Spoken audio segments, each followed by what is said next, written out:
반갑습니다. 강재팀장입니다. 오늘 준비한 영상의 주제는 부동산 거래 유형과 수익 구조입니다. 지난 시간에 이어 이번 시간에도 공인중개사 시험을 준비하고 있는 수험생분들, 그리고 합격 이후에 부동산 개업이나 취업을 준비 중인 분들에게 도움이 될 만한 현실적 이야기를 전해보도록 하겠습니다. 구독과 좋아요 부탁드립니다. 어떻게 보면 부동산 거래 유형과 수익 구조의 연관성은 굉장히 깊다고 볼 수 있어요. 여기서 말하는 거래 유형은 매매나 전월세 같은 다양한 중개 행위를 의미하는데, 쉽게 말해 소공이든 중개보조원이든 한 사무실을 운영하는 대표자든 고객과 어떤 거래를 하느냐에 따라 내 수익이 결정되는 거잖아요. 그래서 거래 유형에 따라 수익 구조가 다르다고 볼 수 있어요. 부동산에 취업을 하게 되면 우리가 잘 아는 원룸이나 투룸 혹은 그 오피스텔의 전월세부터 배우게 되는데, 당연히 지역별로 시세 차이는 있겠지만 예를 들어 금액대가 보증금 1000에 5, 60이다. 그러면 부동산에서 받는 중개 수수료는 임다인과 임차인에게 다 받아서 36만원에서 42만원 정도가 나와요. 그런데 이 수익이 그대로 나한테 오는 게 아니라 사무실 입금이라는 게 있을 거 아니에요. 만약 직원과 사무실 간의 비율이 4대 6이다. 그러면 3, 40만원 중에 40%인 15만원 전후가 내 수익이 되는 거예요. 거래량이 많은 지역이라고 하면 보통 한 달에 10건 이상의 계약이 나올 수도 있는데, 그렇게 해도 월급이 150만원 전후가 되는 거예요. 근데 이마저 수수료를 깎으려는 분들이 계시기도 하고, 거래량이 많지 않다면 우리가 예상했던 수익보다는 훨씬 줄어들 수는 있다고 봐요. 제가 처음에 소공으로 일할 때 낙산대역에서 서울대 입구역, 그리고 신림역까지 해서 2호선 라인으로 원룸 투룸 전월세를 했었는데, 핑계는 아니지만 그때 부동산 자리가 그렇게 좋지는 않았어요. 그때는 지금처럼 블로그나 카페와 같은 온라인 광고도 그렇게 활성화되어 있지도 않았고요. 그저 돈을 주고 하는 광고뿐이어서 그걸 보고 오는 손님을 응대하는 수준이었어요. 제 첫 달 수입이 한 35만원인가 있어요. 그리고 두 번째 달은 50만원이었고요. 이게 몇 달간 계속 반복되다 보니 사람이 되게 지치게 되더라고요. 그래서 생활비는커녕 기름값도 안 나오니까요.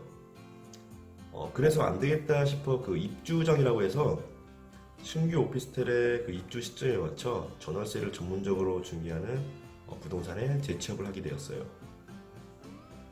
이 이야기는 나중에 제가 다시 이어서 해볼 텐데, 어떻게 보면 사람 잘 만나는 것도 큰 복이잖아요.